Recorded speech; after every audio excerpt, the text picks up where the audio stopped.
Halo, selamat siang pemirsa. Apa kabar Anda hari ini? Senang sekali Newcast kembali menyapa Anda selama 30 menit ke depan dengan beragam informasi terkini, menarik dan inovatif. Bersama saya Meita Selma Medina Dan saya Esa Jatra. Berikut berita terkini selengkapnya. Kenaikan harga sejumlah bahan pokok terjadi di Pasar Gede Surakarta dan mulai dirasakan sejak awal November. Kondisi ini dipicu meningkatnya permintaan bahan pokok menjelang perayaan Natal dan Tahun Baru, sehingga berdampak pada kenaikan harga dari produsen dan perubahan pola belanja warga. Selamat siang pemirsa, saat ini saya berada di Pasar Gede Surakarta. Menjelang perayaan Natal dan Tahun Baru, sejumlah harga bahan pokok di pasar ini kembali mengalami kenaikan. Kenaikan ini sebenarnya sudah berlangsung cukup lama. Para pedagang menyampaikan bahwa harga dari pemasok sudah naik sejak beberapa minggu lalu, sehingga mereka pun terpaksa menyesuaikan harga jual. Para pedagang menyampaikan bahwa pola kenaikan harga seperti ini sudah menjadi hal yang biasa terjadi setiap tahunnya menjelang Hari Raya Natal dan Tahun Baru. Meski begitu, kembali menurun setelah masa perayaan selesai. Kenaikan harga sejumlah bahan pokok terjadi di Pasar Gede Surakarta dan mulai dirasakan sejak awal November. Kondisi ini dipicu meningkatnya permintaan bahan pokok menjelang perayaan Natal dan Tahun Baru, sehingga berdampak pada kenaikan harga dari produsen dan perubahan pola belanja warga. Kondisi tersebut turut berdampak pada aktivitas jual beli di pasar, di mana masyarakat kini lebih berhati-hati menyesuaikan kebutuhan pokok dengan kemampuan ekonomi mereka. Kira-kira sejak kapan sih harga bahan pokok itu mulai naik? Ya, ini mau bulan ini naik. Oh, bulan ini? Iya, bulan ini naiknya banyak. Semuanya naik. Sayur ya naik, cabenya naik. Iya. Terus kalau dampaknya buat ibu atau pelanggan itu kayak gimana, Bu? Sama aja. Ya sama aja ya. Tapi tetap berkurang. Yang itu punya 1 kilo ya setengah kilo, seperempat kilo. Oh, berkurang belinya ya, Bu ya. Kalau misalnya cabai nih dari tahun kemarin sama tahun ini tuh kenaikannya dari harga berapa ke harga berapa, Bu? Ini harga 27 sampai 50. Oh, dari awalnya 27 Iya. terus naik ke 50 ya, Bu ya. 50, 55. Mungkin harapan Ibu nih buat kenaikan harga ini gimana? Terus yang Ibu inginkan dari pemerintah atau pihak terkait agar situasi bisa stabil lagi gimana, Bu? Ya mintanya harus stabil aja gitu harganya, jangan tinggi-tinggi gitu. Oh, jangan tinggi-tinggi. Iya, stabil aja. Ini semua kalau ibu-ibu yang belanja bisa belanja gitu loh ya. Demikian informasi yang dapat saya sampaikan. Saya Putri Novitasari melaporkan untuk Newcast. Kembali ke studio. Pameran produk UMKM lokal digelar di Balai Kota Surakarta dengan menghadirkan puluhan pelaku usaha unggulan dari berbagai kelurahan. Kegiatan ini menjadi ajang promosi produk lokal, sekaligus wadah bagi UMKM yang telah berjalan untuk memperluas pasar dan memperkenalkan potensi ekonomi daerah.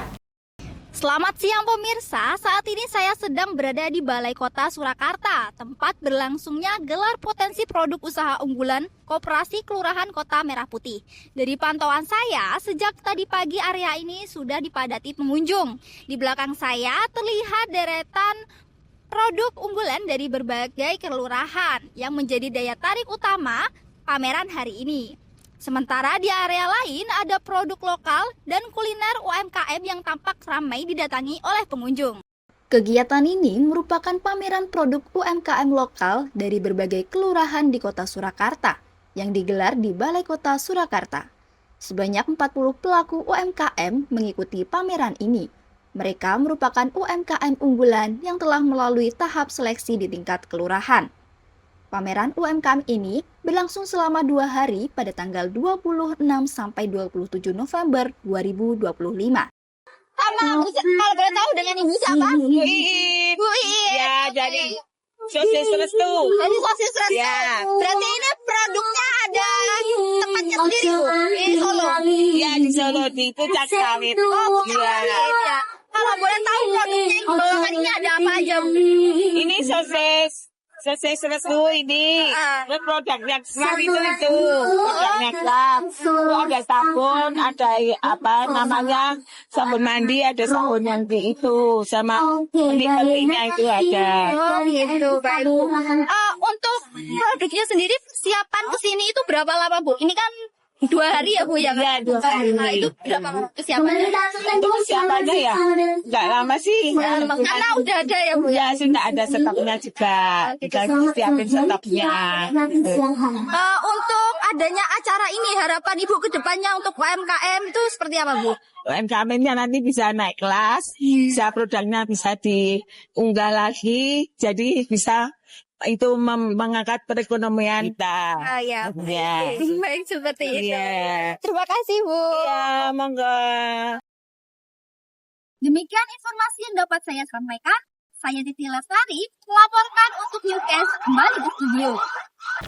Pentas Triwulan Satya Amba 8 bertajuk Tubuh-Tubuh Nusantara digelar di Pendopo Isi Surakarta sebagai ruang ekspresi dan pengembangan kreativitas seni bagi mahasiswa. Kegiatan rutin yang dilaksanakan setiap 3 bulan ini melibatkan sivitas akademika dan menjadi wadah kolaborasi dalam menampilkan karya seni pertunjukan. Selamat malam pemirsa, saya ini sedang berada di lokasi Isi Surakarta. Di sini ada pentas Triwulan Cahaya Amat Ambyar 8. Dan di belakang saya banyak sekali orang yang antusias untuk menonton pentas yang ada di Isi Surakarta ini. Untuk apa sih acaranya ini, Kak? Untuk acaranya itu ya kayak acara rutin aja sih, Mas, setiap 3 bulan sekali biasanya. Oh iya. Terus siapa saja ya, Kak, yang terlibat dalam acara ini? Ataukah dosen isi atau siapa aja?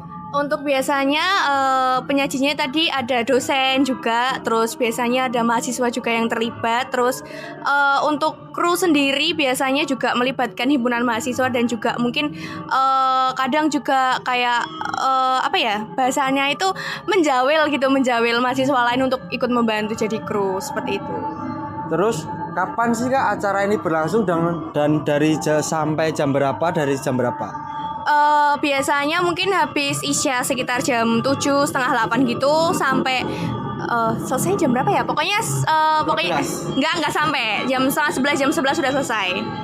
Terus untuk tempat pelaksanaan itu sendiri ataukah nanti diisi terus atau di rolling kemana gitu? Untuk sejauh ini diisi terus sih, di pendopo terus. Ya. Terus untuk tujuan acara itu sendiri itu apa, Kak? Waduh, mungkin untuk tujuan acaranya sendiri aku kurang tahu ya, Mas. Tapi mungkin kalau untuk mahasiswa mungkin agar mengembangkan kemampuan mahasiswa itu sendiri biar bisa jadi lebih berkembang lagi untuk kedepannya. Seperti itu. Yaudah, itu aja ya, Kak. Terima kasih ya, Kak. Sama-sama. Itu sekian dari saya, Dimas Adi Nugroho, kembali ke studio. Keberadaan gerai kopi di kota Surakarta menjadi perhatian terkait dugaan penggunaan trotoar yang dinilai berpotensi mengganggu kenyamanan pejalan kaki. Terutama saat jumlah pengunjung meningkat. Berikut laporan selengkapnya dari rekan kami Dio di lokasi. Selamat malam pemirsa. Saya ini sedang di Jalan Slamet Riyadi, Surakarta.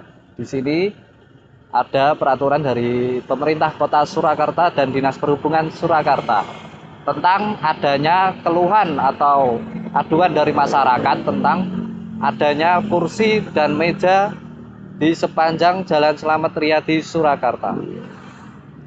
Di situ sangat mengganggu masyarakat atas ketidaknyamanan masyarakat untuk berjalan kaki di sepanjang trotoar Jalan Slamet Riyadi, Surakarta.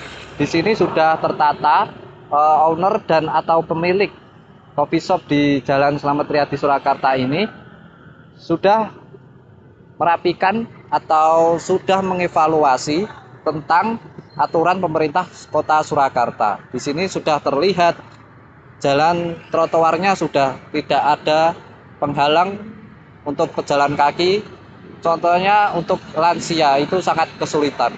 Dan sekarang sudah dievaluasi oleh pemilik coffee shop di deretan Jalan Slamet Riyadi, Surakarta. Di sini juga ada parkiran, tapi parkirannya sudah tertib tanpa ada yang acak-acakan.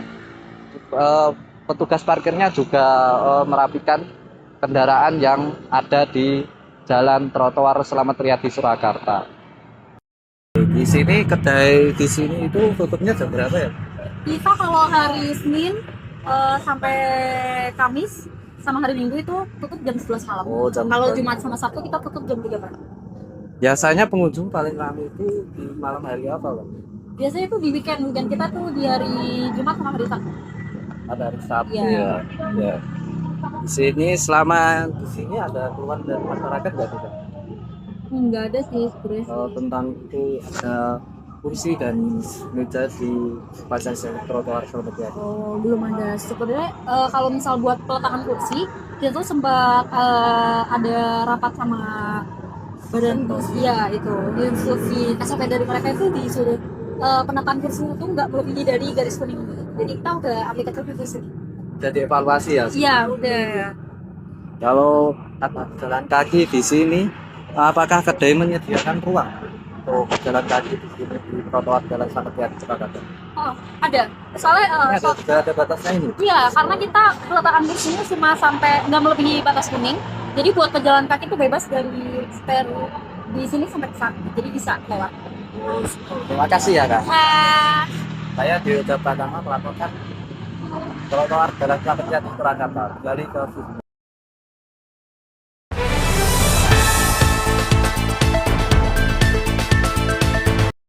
Selamat sore pemirsa, sekarang saya berada di Taman Sriwedari Surakarta. Di sini saya melaporkan. Suasana di proyek revitalisasi Taman Segaran Sriwedari sore ini terlihat cukup padat. Para pekerja sudah mulai beraktivitas pada pagi hari, merapikan area bangunan untuk memperbaiki bagian yang rusak. Dan ditemukan bangunan lama, yang mana hal tersebut menjadi hambatan saat pembangunan berlangsung dan merubah rencana awal pembangunan. Sriwedari adalah salah satu ikon budaya dan ruang publik penting di kota Surakarta. Saat ini kawasan sedang menjalani proses revitalisasi.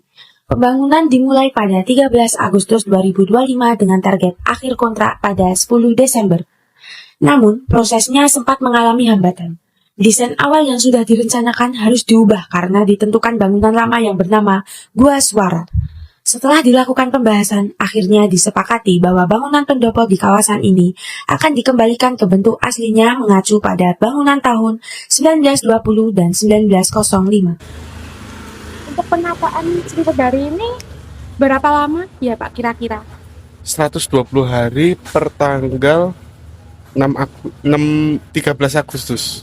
Mulainya, akhir kontraknya tanggal 10 Desember. Oke. Ada hambatan-hambatannya nggak pas pembangunan revitalisasi Sriwedari ini?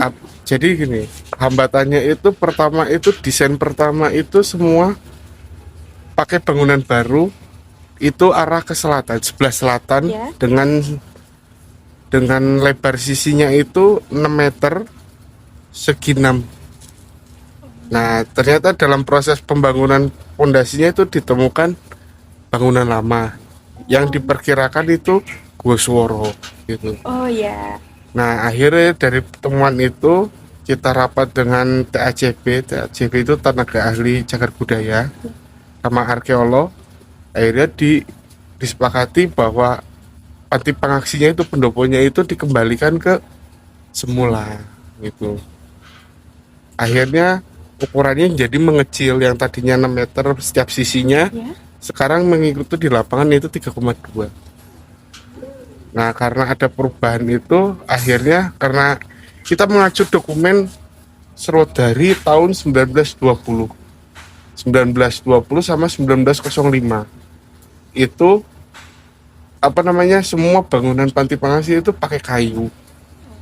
Mulai dari kolom, balok, atap, lantainya juga kayu, nanti plafonnya juga kayu. Itu per tanggal 19 September akhirnya dikembalikan. Tapi untuk yang ini juga Segaran yang di tengah ini kan namanya Segaran, Mbak. Oh ya. Nah, itu tuh juga mengacu ke dokumen yang lama. Jadi area yang sebelah timur itu kan dulu ada bekas restoran Wisma Boga. Nah, itu semuanya dihilangkan. Dan ini dikembalikan ke sesuai dokumen 1920. Kalau untuk pembangunannya ini kira-kira berapa lama atau selesainya kapan ya Pak ya? Kalau saya pengawas ya, sesuai dengan kontrak tanggal 10 Desember. 10 Desember harus jadi semuanya. Tapi kalau misalkan belum jadi ya itu kembali ke kebijakan owner, pemerintah kota. Sesuai kontraknya tanggal 10. Kalau untuk kehambatan ya itu tadi, ada redesign. Iya. Redesign gambar, tapi khusus panti pengaksinya saja. Untuk kawasannya tidak ada perubahan. Cuman di panti pengaksi yang berubah itu agak nunggu, kan redesign dari perencana itu menunggu butuh waktu gitu enggak? Yeah. Nah setelah itu disepakati baru dieksekusi. Demikian informasi yang dapat saya sampaikan. Saya Elvi Dwi melaporkan untuk Newcast. Saya kembalikan ke studio. Berwisata ke Tawangmangu rasanya belum lengkap tanpa mencicipi kuliner uniknya. Salah satunya sate kelinci yang bisa ditemukan di Resto Kelok 8. Sebuah tempat makan yang berada di jalur wisata Tawangmangu dan kerap menjadi pilihan wisatawan untuk menikmati hidangan khas dengan suasana sejuk pegunungan. Pemirsa, berita tadi sekaligus mengakhiri perjumpaan kita kali ini. Dan jangan lupa terus saksikan Newcast untuk mendapatkan informasi terkini. Saya Meita Selma Medina. Dan saya Esa Jatra, pamit undur diri. Terima kasih atas kebersamaan Anda. Sampai jumpa. Halo pemirsa, saat ini saya berada di kawasan wisata di Tawangmangu. Udara di sini cukup dingin bahkan di siang hari. Dan di balik saya ini adalah salah satu kuliner yang cukup unik dan banyak diburu wisatawan, yaitu sate kelinci. Nah, salah satu yang terkenal di sini adalah sate kelinci di Resto Kelok 8. Yuk kita lihat lebih dekat.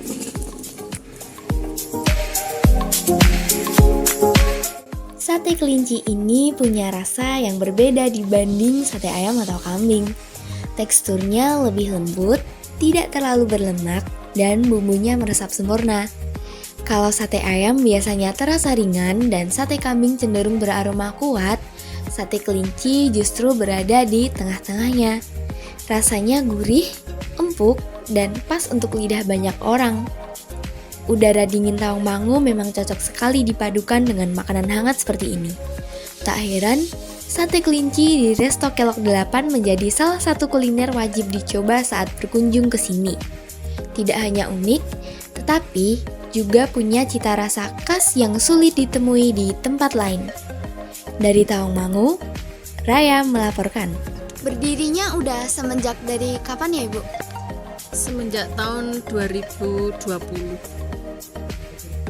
Terus kenapa memilih sate kelinci sebagai menu utamanya?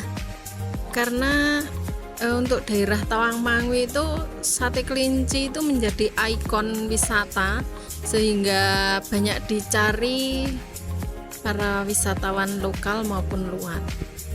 Apa nih yang membedakan sate ibu itu beda dari yang lain? Ya setiap orang punya ciri khas sendiri-sendiri. Ada satu bumbu rahasia yang istilahnya rahasia perusahaan. Itu intinya yang menjadikan sate kelinci di Kelok 8 itu ada nilai plusnya. Apa nih harapan Ibu untuk Resto Kelok 8 ini seterusnya? Untuk kedepannya semoga lebih maju, lebih laris lagi dan banyak pengunjungnya. Terima kasih Ibu.